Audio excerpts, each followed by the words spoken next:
adalah gembalaku, takkan kekurangan aku. Ia membaringkan aku di padang berumput hijau. Saudara-saudari yang terkasih di dalam Kristus, selamat pagi. Salam jumpa lagi dalam Sabda Siap Saji Kamis 11 Januari 2024. Marilah kita berdoa karena Bapa dan Putra dan Roh Kudus. Amin. Allah Bapa Maha Pengasih, Engkau senantiasa menyelenggarakan hidup kami agar kami terbebas dari belenggu maut. Semoga kami setia melaksanakan perintah-perintah Putra-Mu untuk mewujudkan kerajaan-Mu di tengah-tengah dunia. Sebab Dialah yang hidup dan berkuasa bersama Dikau dalam persatuan Roh Kudus Allah sepanjang segala masa. Amin. Tuhan bersamamu dan bersama rohmu. Inilah Injil Yesus Kristus menurut Markus. Dimuliakanlah Tuhan. Markus bab 1 ayat 40 sampai dengan 45.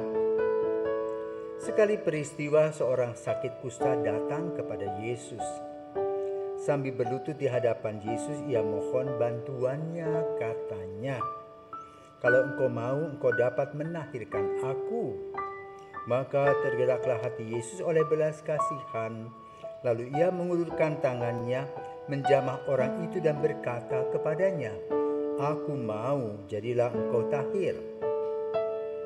Seketika itu juga lenyaplah penyakit kusta orang itu dan ia menjadi tahir.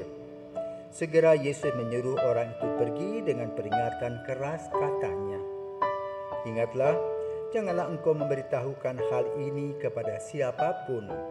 Tetapi pergilah, perlihatkanlah dirimu kepada imam, dan persembahkanlah untuk penahiranmu persembahan yang diperintahkan oleh Musa sebagai bukti bagi mereka." Tetapi orang itu pergi memberitakan peristiwa itu dan menyebarkannya kemana-mana, sehingga Yesus tidak dapat lagi terang-terangan masuk ke dalam kota. Yesus tinggal di luar kota di tempat-tempat yang sepi. Namun orang terus juga datang kepadanya dari segala penjuru. Demikianlah sabda Tuhan, terpujilah Kristus. Para pirsawan dan saudara-saudari yang terkasih di dalam Kristus, selamat pagi. Sakit kusta adalah sakit yang dikatakan sebagai kutukan dari Tuhan. Maka di dalam perjanjian lama kita pernah mendengar tentang Miriam, kakak dari Musa yang kena kusta karena terus mengkritik Musa. Juga Naaman di Syria yang disembuhkan. Kemudian kita juga mendengar tentang Raja Konstantinus yang kusta.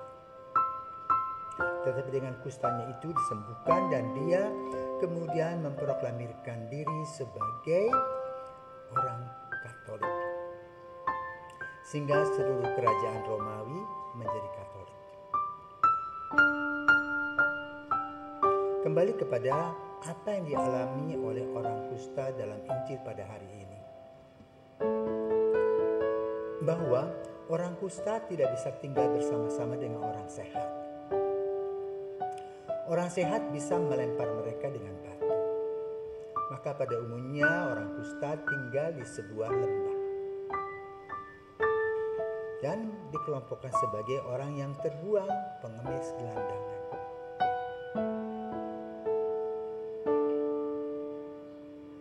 Dalam zaman modern, kita mengenal Santo Damian Foster di Pulau Molokai yang memperhatikan dan merawat orang-orang kusta sampai pada akhir hidupnya dia juga kena kusta.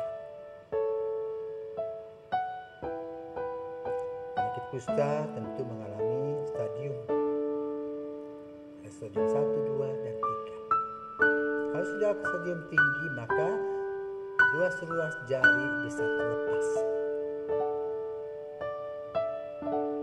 Ada saat-saat orang kusta mengalami penyakit yang positif, jadi boleh katakan ada cairan-cairan yang ada dalam tangannya atau tubuhnya, dan itu bisa menularkan penyakit itu kalau seseorang luka.